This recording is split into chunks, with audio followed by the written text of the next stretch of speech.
I was actually about fourth in line for this talk. Everybody else was busy. So, I have to ask the question, why me? Well, I've only been licensed 4 years as an M6. I only started ATV in May this year, and I've no facilities at home, and I've only been out portable 4 times.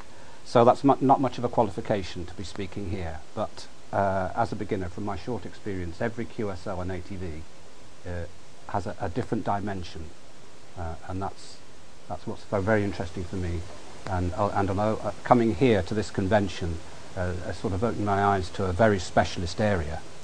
It's been very exciting, and hopefully, as a beginner, I should be guided on future progress. So, Bolton Wireless Club is where I belong, and I've had a lot of support from people from there. So what I'm going to do is tell you how I got started. So we had a message from Mike. It was G0DPS, some of you may know him, and he offered to sell some of his analog TV gear to us, and I took up the offer and went along to buy some of them. And 2 key amateurs have been my mentors. That's Ross G6GVI from Bolton Wireless Club, and Dennis on the World G3 UVR, who with their support and encouragement has got me started, and I've been out on Winter Hill doing tests with bits and pieces of equipment. Actually, I found this photo on John G3RFL's website. This is Ross, and it's from, I reckon it's from 1980s. I don't know if anybody recognises this picture on his website. This is Ross G0WJR Bristol, as his call sign was then, now G6GVI, as received in London via my key ring antenna on 13 centimetres with Mr. Blobby, the one on the right. So my first experience going out doing ATV was at the May UHF contest. And my first attempt at 3 centimetre transmission from Winter Hill was as part of the contest. And in the evening, Ross and I sent out amateur TV on 3 centimetre wideband FM, and they were received by G3 GVR in the world, and then streamed onto the internet via BATC website. I didn't have a portable 3 centimetre receiver at the time, so Dennis instructed me on how to view my signal on my phone, a live stream on my phone, but that didn't work. Not because I couldn't get a signal on the hill, but I hadn't got flash installed on the phone, which is obviously something I improved on as time went on.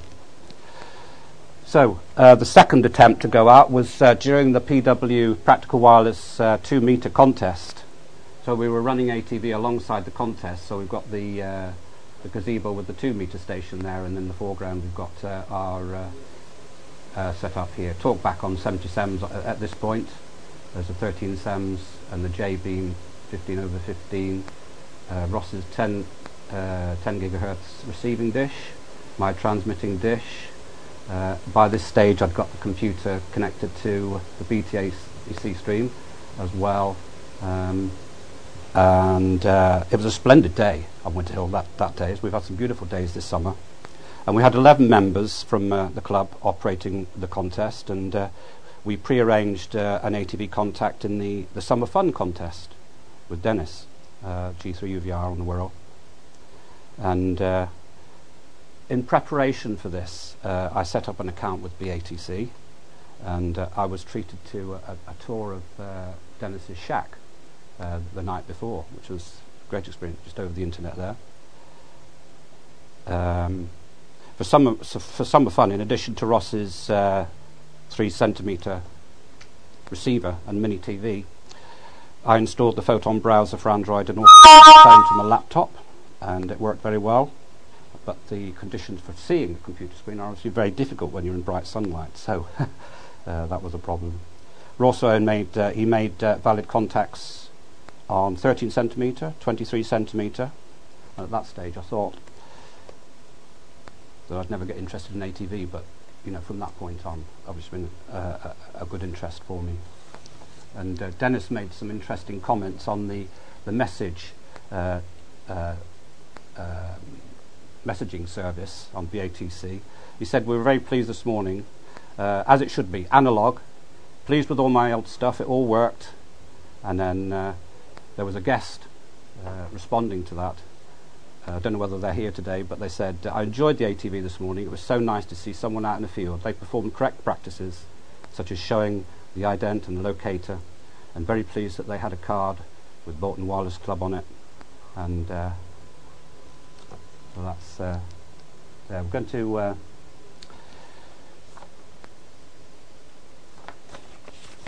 show you some video in a moment. So where are we up to with that?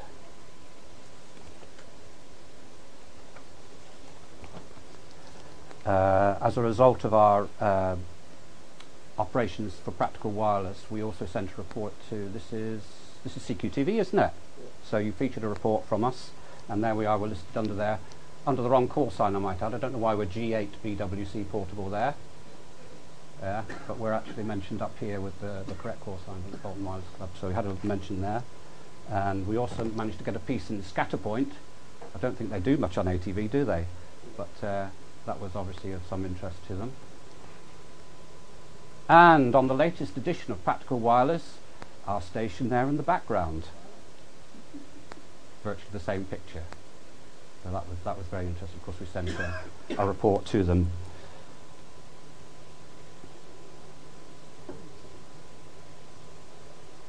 So we went out for a third time, 6th of October, not very far long ago, and we arranged with Brian, who you've heard this morning. Brian here, there he is over there. Yes, we arranged with Brian to make contact, didn't we, on the Sunday, and with Dennis on the Wirral, and also club member G4MVU. I've got some. When you hear on the video about our contact with Dave MVU, we mention about his beekeeping. So when we say how are the bees, it's because he's a beekeeper and he wasn't going to come out unless he'd finished his beekeeping. Unfortunately, he did actually come out. So that's the setup we were using, parked on Matchmore Lane on Winter Hill. In the foreground we've got my 13 centimetre setup, 10 gigahertz, and Ross he's working 3 bands from that side as well. There he is. And that's the back of my car with my 23 centimetre receiver, camera, mic, BTA stream there, and the monitor down here. So, shall we have a look at some video from that day?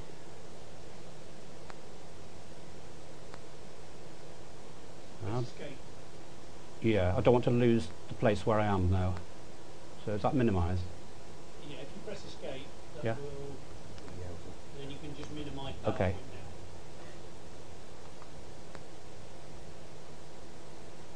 Which is the media player one? Is that it? Next one, next one, next one, next one. That's the big one, yeah.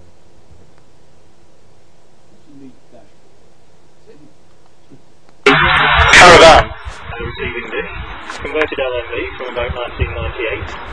So that's got a IF output in the 13 centimetre band. So right then, this tune box is the guts out of an old Philips receiver. So that's tuning on 23 SEMS FM demodulator, 6 MHz sound demodulator as well. Feeding this little Casio gubbins, which obviously been stored somewhere damp because it's slowly demisting in the middle of the display.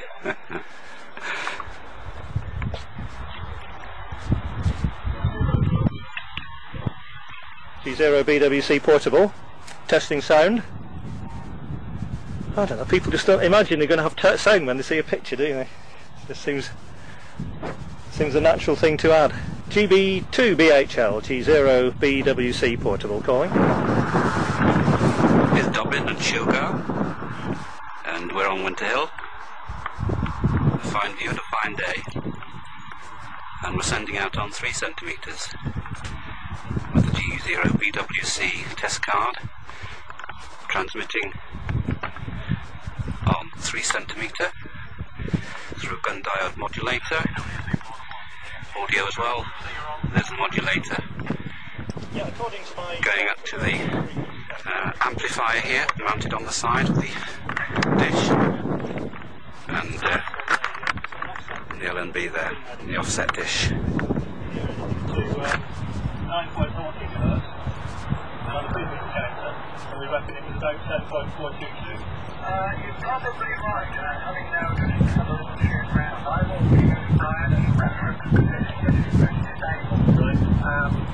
My CAT13 is possibly halfway by you, so it might have driven down, but pretty good. The wind baffled you out. Oh yeah, that's good. That rather relies on this being on 9.0 gigahertz, which you didn't synthesise, but that's all I've ever used the frequency changing on this frequency. Okay, now we're now watching the live stream from Dennis UVR of our own signal.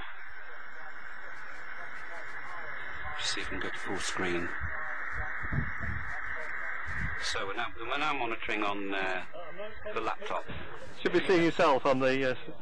Mark's busy making a documentary of himself over there, so. Very good. It's all coming clear, so you carry on. Got my diode off, mate. I don't think we're using that today because Mark's got a much posher system on this one.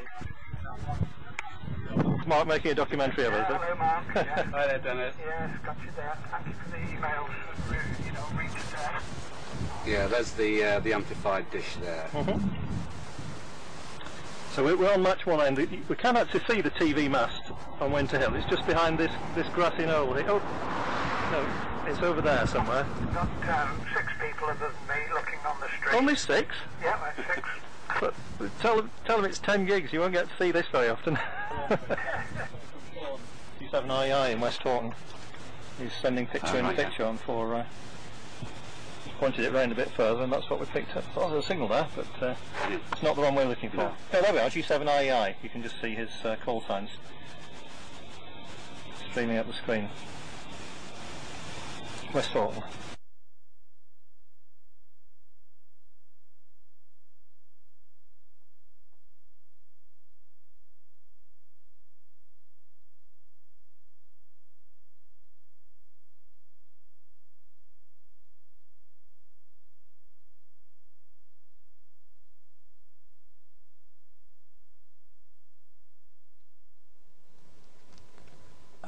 Just last month we had a talk from Richard G4HGI about meteor scatter, and he was showing us how the proceeds, isn't it? How you can work long distances, and for that we set up an ATV video link, which I believe was streamed by M0 ATV. And in this picture you can see this is where the group is, because we're at a hotel obviously we can't set up much inside, so we do a lot of work in the car park, and there I've circled the 23 centimetre antenna which was beaming across the car park to the far end of the building, and as you can see here the group in the meeting house, in the meeting room, were watching the live stream as well. So let's see some video of our 23 centimetre.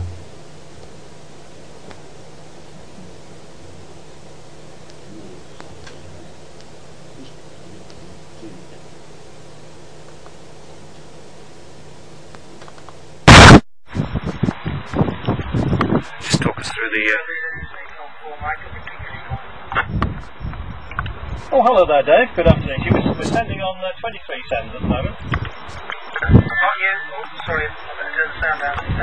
Hi there, Dave. Hi there. Oh, good. Excellent. Hi there, Dave. How are the bees? I have sound as well now. Good. So we're just wondering how the bees are, Dave. Buzzing with excitement.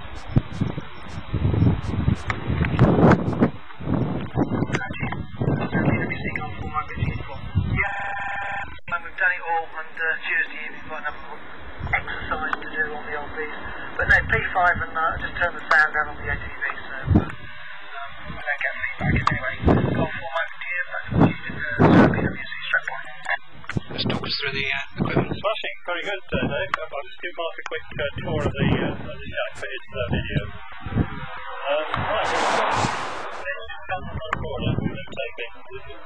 the transmitter is one of the BATC kits, I think, from the late 1990s. It's about 1.5 watts out from a Mitsubishi module. 6 megahertz of carrier sound in there. And the antenna is a hand-me-down J-beam 15/15. From about 30 years ago, I suppose, that one. Still going strong. The other 23 sems I've done now was line down to go down at 1240 as well. That's okay. I can't transmit and receive at the same time, but if I did have a session and I put the receiver into that. That's just the preamp. And it's exactly the same receiver as we were using as an IF on 23, on the 3 send. I get confused which band we're on now. And there we are. That's a picture of me looking at a picture of you. No, I'm looking at a picture of your monitor. Oops. Oh, there we go. With a 23 send. So that one still works.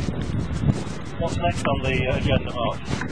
Well, if Dave's on with us now, we can set up for 13 stems. And you've got a complete kit, and I have. Yeah. It shouldn't be a problem though with Dave, should it?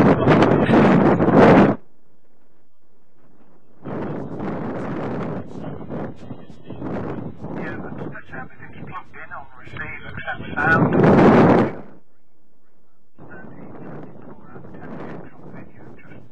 They're all live all of the time. It's just don't normally have the sound plugins. There's never very much to receive. Well, that's a shame, really. I think the sound is worth as much as the picture, really. If you've got the same system, what's the picture than those only? Exactly. Yes. Your presentation there is excellent. Brilliant. Sorry about the company. Well,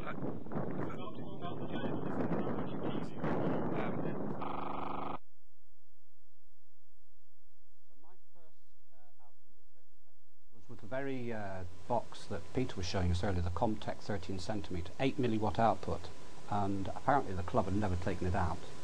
And so during the super high frequency UKAC on 20th of August, I set up with Ross an ATV contact, and a very successful two-way. Ross was using, what was he using? He was using 500 milliwatt, I was using 8 milliwatt, and I was using a 20-turn helical aerial, which you'll see in a moment, and a patch aerial for reception. And we had a 28-kilometre path between Smith Hills and Oldham, so that was reasonably successful for that sort of power.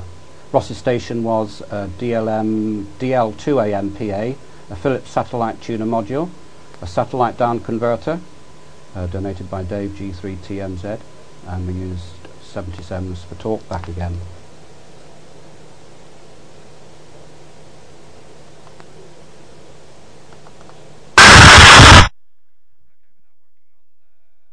Centimetre. Ross is transmitting, and I'm receiving.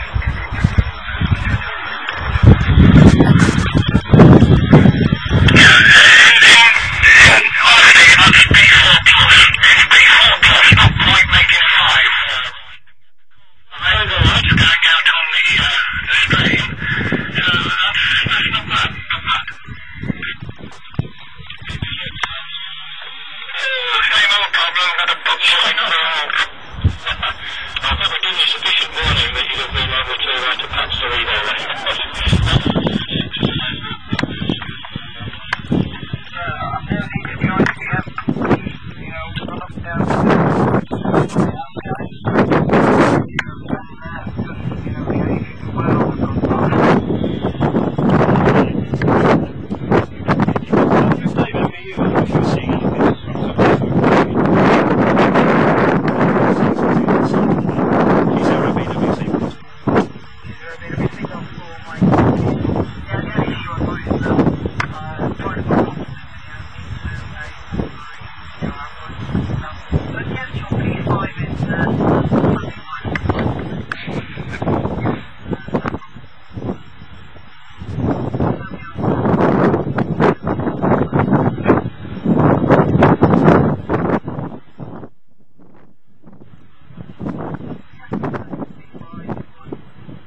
patch as well. So we just have a look at the signal spec and we'll look to swap the arrows over. See if you can see on the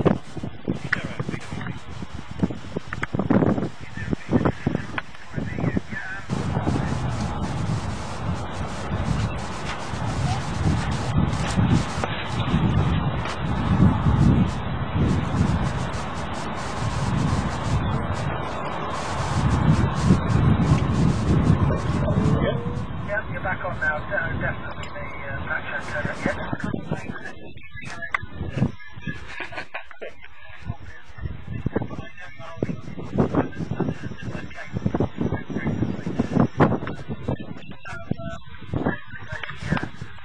If I could decode this properly,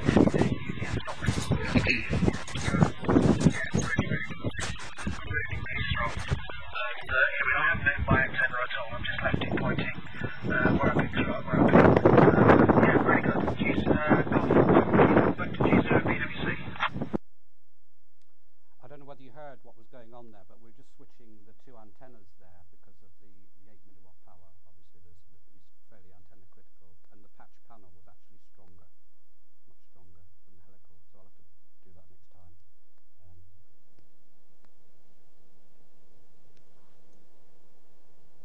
Now, just as an aside, we had a project at the club last year.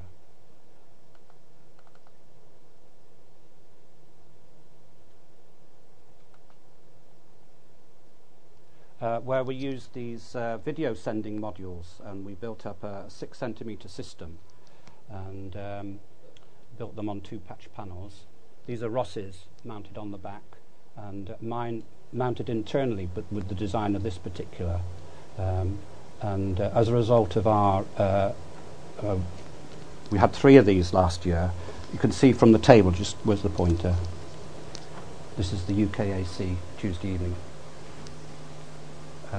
So last year we started operating these in May, and you can see the green line is indicating the Bolton Wireless Club's rise in the 6 centimetre category of the SHF, and that's proved to be a real winner this year as well, because as you can see on the 6 centimetre club table, we're well over twice of Trowbridge now, and that's using just those simple modules, wideband FM. And finally, an announcement from John, isn't it, G3RFL, about Lancashire's first 10 gigahertz ATV repeater with amended frequencies. They've got the NOV, they've got the mast up, they've got some monitoring, and it should be on the air before Christmas, running in beacon mode. Is that new information? Yeah. Good, okay. Oh, thank you very much for listening.